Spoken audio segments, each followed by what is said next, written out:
Okay, we're continuing our second segment, and we're with John Jeckovich. And we're chapter 11, passwords killed in action at hospital. What's the password? The title of this one's Passwords Killed in Action and Hospital Bound. So now we're going to give a few day break because the replacements are coming in by paratroopers. And they're heading towards Grand Manil? It's in Grand Manil. And that's, you're told by then, by the Army, to scrounge around for food, clothing, and ammunition. Scattered about the town were piles of clothing, ammunition, and equipment, all guarded by the MPs against looters and their own soldiers who would sell them on the black market. Did you see many looters? Yeah, they do have it to sell it to the civilians. How about that one military guy you said took a boat home? What happened there? Oh, you mean that major?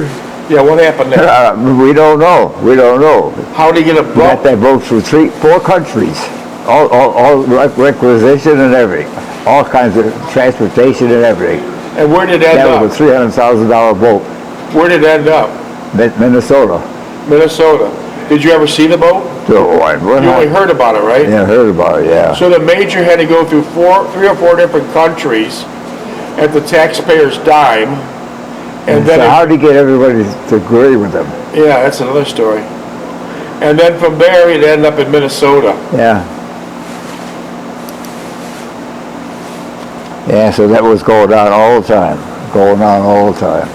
We found a mess line in the front of a battered house and went to the rear of the line. Ask them what kind of souvenirs they got too. What kind of souvenirs did most of the soldiers take home? What kind of souvenirs did most of the World War II soldiers take home? Well, if you're a line outfit, you didn't take home much. I took a knife. That's all I could get. What did the knife look like? You saw that knife. Well, tell me. Describe it. It was a silver chrome. And where'd you find that? I found that in a civilian house. And was the civilian house empty? It was empty, yeah. And then you brought it back to Niagara Falls. Then what happened to it? I kept it for a long time. I kept it in the drawer for a long time. I used it a lot, and all of a sudden it was gone. Was it a real good quality pocket knife? Huh? Was it a real good quality pocket knife? Oh yeah, it had 5 blades on it. Yeah. Can opener on it and everything. And what other souvenirs were you able to bring over? That's all I brought home. I didn't bring a pistol. I didn't bring nothing home. How about the other soldiers? Well, it depends where they were. If they had activity to it and they could send it home easily, they did. But this we were always moving. But this major took a yacht home. Yeah. Well, he was no combat outfit. He was no line outfit. He was back rear echelon. Rear echelon had more opportunities. Yeah. If he was a line outfit, he wouldn't have the time to do that. I dusted off my mess kit from my pack, and luckily the utensils were still intact. The food smelled good as we approached the serving area. It was stew and dumplings, canned peaches, hot coffee, and a sheet cake, the Army's favorite, and it tasted great. The Army was kind of famous for having sheet cake, right? Sheet cake. Cheesecake, yeah, oh yeah. Mm-hmm. They were flat and 2 inches thick. Mm-hmm. After we had gone back for seconds, I got my people together and asked them to see if we could find a first aid station. Lester found one and we filed in, hoping to get some relief for our aching, swollen feet. The medics made a few incisions in various spots on our feet, coated them with antiseptic, gave each of us a pair of fresh socks, marked us fit for duty, and sent us on our way. That's it. Goodbye. You're fit for duty. Yeah. At the aid station, we met up with some members of the rest of our platoon who weren't so lucky. Several from Larson's squad were in rough shape. One had 4 toes amputated, his heel scraped to the bone, and his new skin grafted from his thigh. Another had his right foot amputated. His left foot was missing the big toe and part of the heel. Was this all from frostbite? Oh, yeah. That's all from frostbite. Oh. His left foot was missing the big toe and part of the heel. All eventually were evacuated to England and then to the States to spend the next several years recovering from their ordeal. Most of us did not realize the seriousness of frostbite, and we saw it was destructive. But they walk around. They walk around with wet feet, wet shoes, wet socks on. Never change them. And you're suffering from frostbite right now. Hey, I got this foot here. Yeah. I had it last night. When the temperature gets down to that degree, you get it. 80 years ago, you had frostbite, and you're still bothered down it. It's still in the system. At times was not too much one could do to prevent its onslaught. Due to the circumstances of the field, even so we understood its ramifications and took the necessary precautions when possible. We had got used to the idea of being on our own, and we did not relish the thought to a divisional control. We were still attached to the 2nd Armored Division, but that was rather nebulous. Yeah, you never did nothing with them. You didn't ride their tanks or nothing. They used us as infantry. What? They used us as infantry. Most of the time we were left to our own discretion. It seemed that we're in a lull of sorts, even though we suspected the tide had turned in our favor.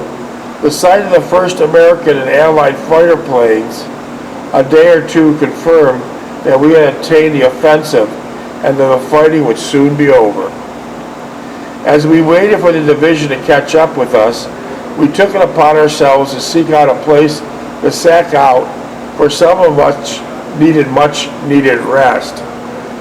After having looked around the town for a while, we found an empty house on the edge of the town with a large barn and away from all military traffic and the hubbub.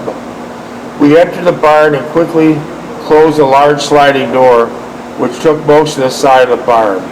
The living quarters attached to the barn seemed deserted, and I told Lester and Lake to check out the entire house for civilians as well as German soldiers. So there's a possibility there still could be Germans in that town. Oh, yeah. Were the Germans there first and then you ran them out? Yeah.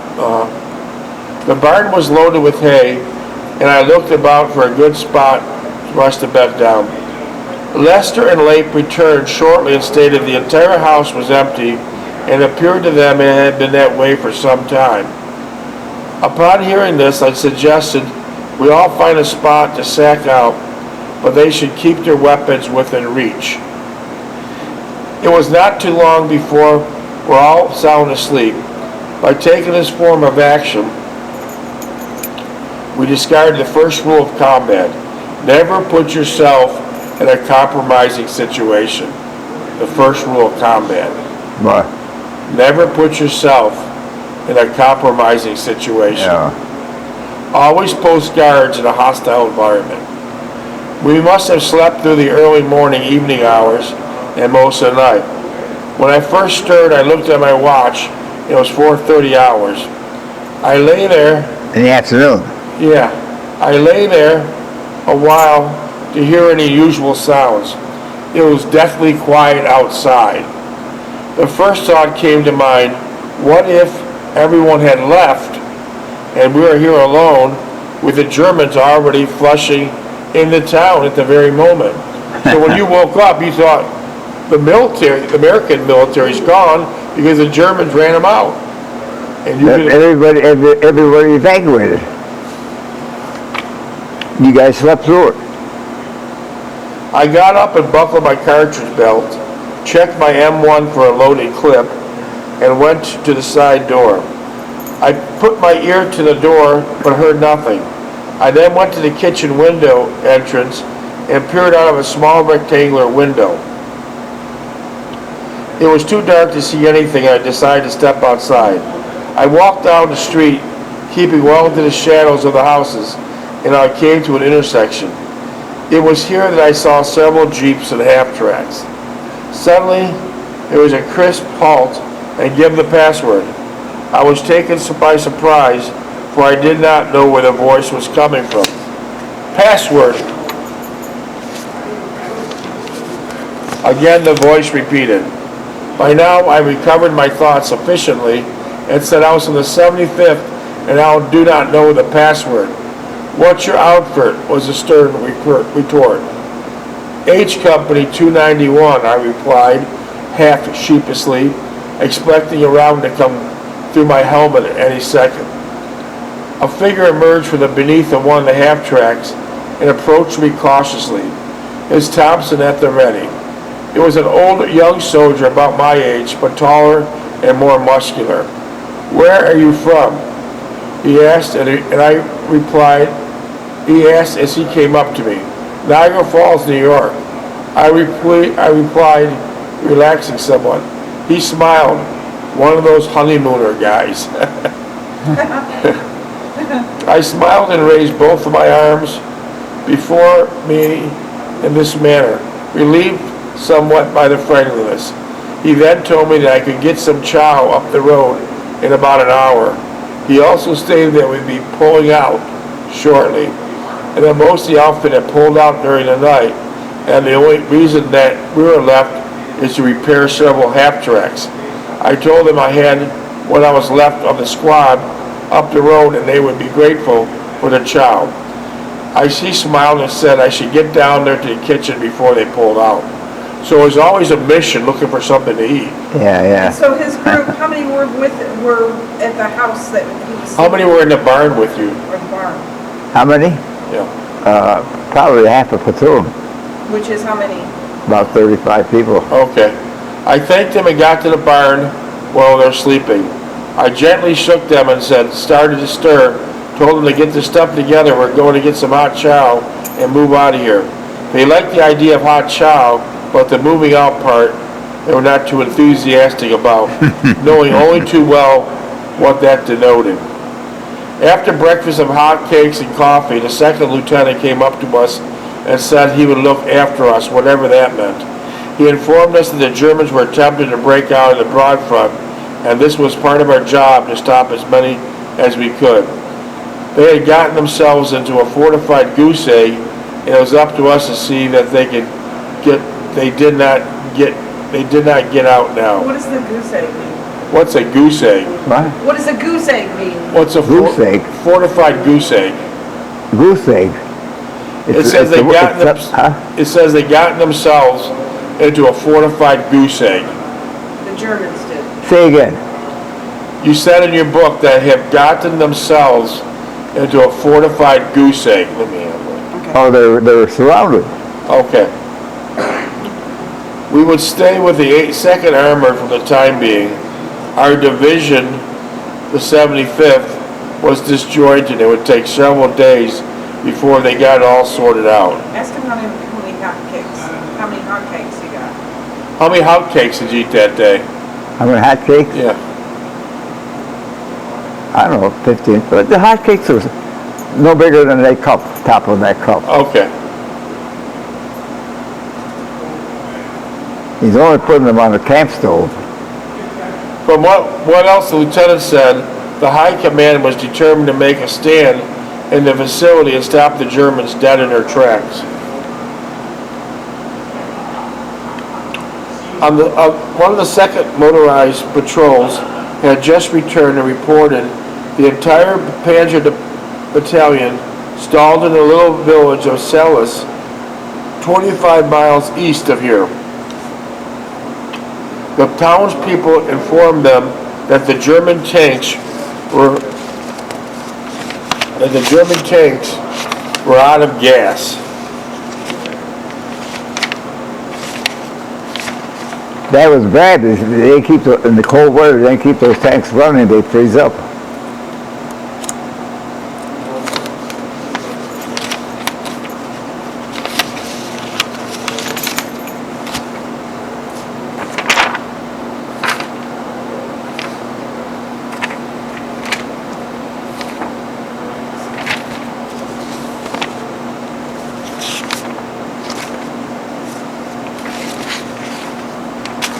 Want to put on pause for a minute? Could you put on pause? Not really, it just, that'll be at the end of it. Why? I can't find the... What number are we looking for? The German tanks are out of gas. I'm looking for 318 and above. Okay.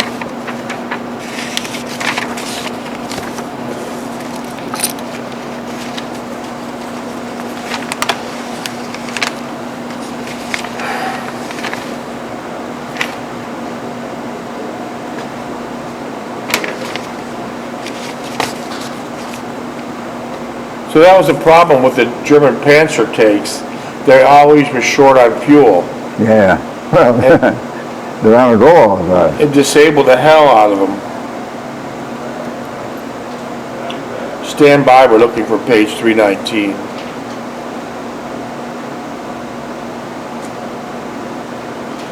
In this town, if nearby where you're staying here right now, were the town people friendly with the American soldiers? No, They were on the German side. you're in German country. So how would they treat you if you came up to them in their house? They're negative. They didn't want to get in trouble. They didn't talk to you, and they didn't say anything insulting. They were defenseless. And none of the townspeople had any weapons? Townspeople? Townspeople had any weapons? Well, probably a pistol at home or something. Did they ever shoot at the Americans that you know of? Not in that town, no. The German civilians wouldn't shoot Americans, no. They were looking for the Americans to get them out of here.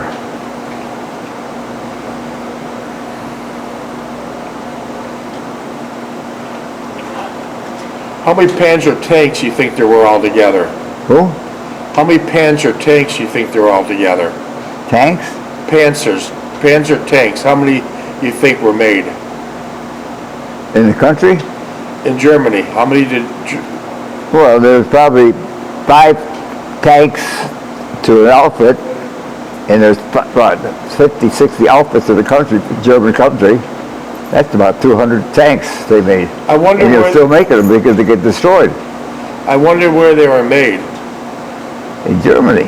But didn't the American and the Allies try to blow that? Well, they were bombing them. They knew that's what their objective was, bombing industries, the people, the Germans were making So stuff. they couldn't make no more tanks and guns? That's how they lost the war. Then we cut the supplies off.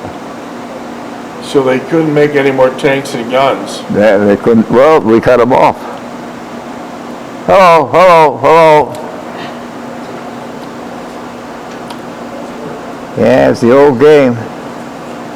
So fuel was the biggest problem in the Battle of the Bulge. Fuel. Gas, yeah. Well, that gas for the civilians was transported in by tractor trailers. Yeah, they didn't have no wells there or nothing.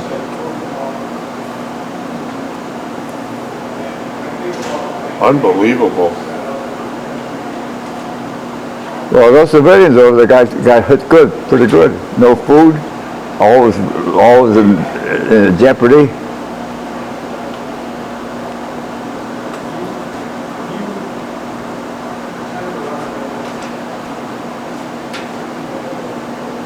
Yeah.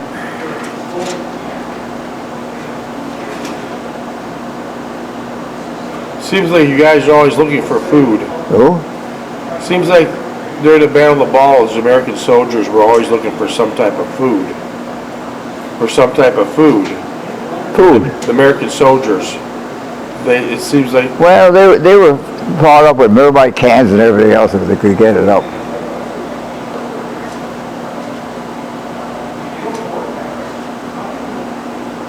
You can always get K rations anywhere. Any warehouse that have K rations. Did most of the American soldiers smoke cigarettes? Yeah. Did most of the German soldiers smoke cigarettes? Yeah. What happens when you're in a foxhole, you tell them to be quiet, and they light up a cigarette? Wouldn't that be a big problem? No, you couldn't do it because you smell the smoke next. For a mile That was away. a telltale, yeah. So for both sides, we're heavy cigarette smokers. Yeah. And then they name the bases after, like Lucky Strike, Pall Mall. Yeah. Well, they were German cigarettes and stuff. I don't think the Germans had American cigarettes. They made their own stuff there.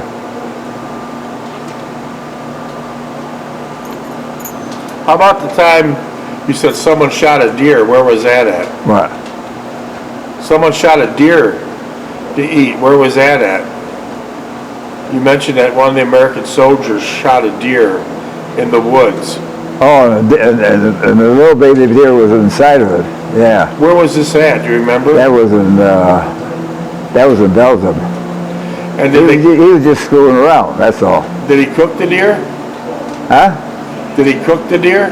He shot the deer. He had armor-piercing shells in his rifle, so he could kill the deer right away. But he missed a little thorn on the side. They took him out and they gave him to the medics. I don't know what the hell they did with it. But the deer, did they cook that and eat it? The deer? Yeah. Oh, deer meat, yeah. And luckily they had a butcher in the shop. Did you have some of it? They had the next butcher in the outfit. Did you have some of it? Oh yeah, they stripped it down. It was all fresh meat. Really good then, huh? Yeah. Did you ever have deer meat since then? No.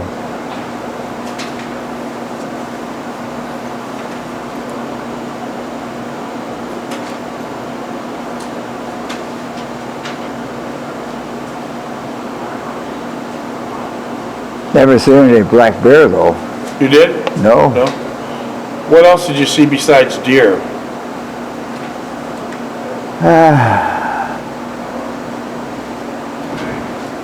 All small animals after that. Raccoon, Yeah, raccoons. chipmunk. Yeah. I'm surprised you didn't see any black bear. Black bear? They were up in the mountains. How about any coyotes? Coyotes were howling all night, yeah. And how about any The cougars? coyotes eat the civilians. How about any mountain lion? Who? Mountain lions. Nah, they were further south. It was too hot, too cold for them.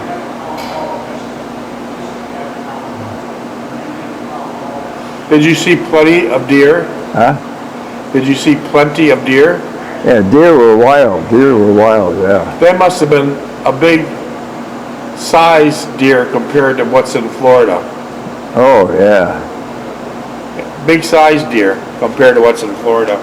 Well, they're well fed out in the woods, yeah. Any three. I know, 319.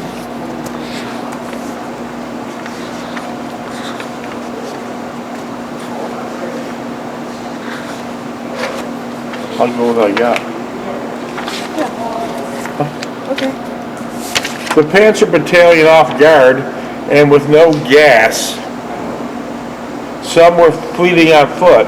Most of them, minutes? 6. Most of them just came up and surrendered. So when they ran out of gas, most of the Panzer tank operators just came up and surrendered.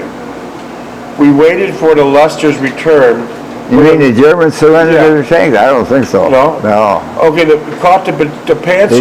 They tried to steal some gas up with us.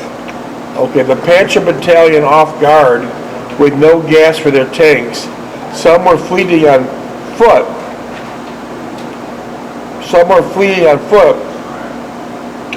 Most of them just gave up and surrendered. We waited for Lester's return. Within a short period, he was back and stated that he had deposited the German prisoners and their tanks intact with no fuel. And desperately looking for some so they could escape the encirclement by the Americans, the platoons of tanks and dispatched to the area, and it was where we were bound.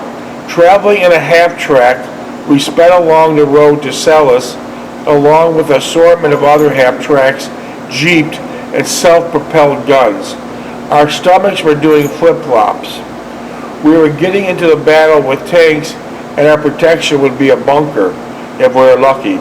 The tanks were making me feel uneasy, especially the Mark IVs and Mark Vs. We were vulnerable to every movement and all the more when they would be attacked in the attack mode. No one considered that our squad was under strength or even that we had insufficient ammunition. As we approached cells, we could see that the tanks are getting into position. One column of tanks swung to the east of the village to cut off the possible retreat, while another column converged on the German pocket from the northwest. The half-track dropped us off at the rise of the terrain just before gently sloping into the village. The lieutenant told us to set up the gun here and get a field of fire in the village, so we struggled with the gun on a slippery, icy slope. I picked up the snow and the ice from the tripod with my trench knife, with Lape on the lookout. I jammed the forward leg of the tripod into the ice and the snow, and it became locked in. Lape snapped the receiver on. We loaded the belt in the chamber, set the elevation of the receiver, and scanned the field of fire to our direct front. I looked around for Lester and Huber.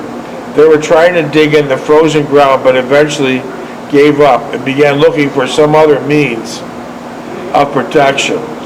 There were other infantry around, mostly from the armored company. They too were having a difficult time seeking cover in the frozen ground. Also, a 57 millimeter gun and a 75 millimeter assault gun were placed in our immediate vicinity. 1 minute? Have a nice evening. Take care. Bye, Harriet. I surmised as I looked about, all the firepower concentrated in one small area. Suddenly, a chain of tanks and armored cars and half-tracks were filled with the infantry past us. They were on the road in the field. Everyone was heading down to the village. In the lead, there were 9 40-ton Shermans. As they came to the outskirts of the town, 105s and 155s were buzzing overhead as a support fire. The 9 tanks headed straight for the village, their snub-nosed 75 blazing away, firing 5 dug up the streets as several tanks broke through. A half-track was hit and was on fire. The infantry and the other half-tracks jumped off the headed straight for the village. Minutes? 1.5. As we moved our gun forward to the outskirts of the village without firing a shot, the German poked his head out of the foxhole and Lester shot him in the neck. This alerted us to the reality that we're in German dug and all around. I gotta go pee. All right, shut it down. I gotta go.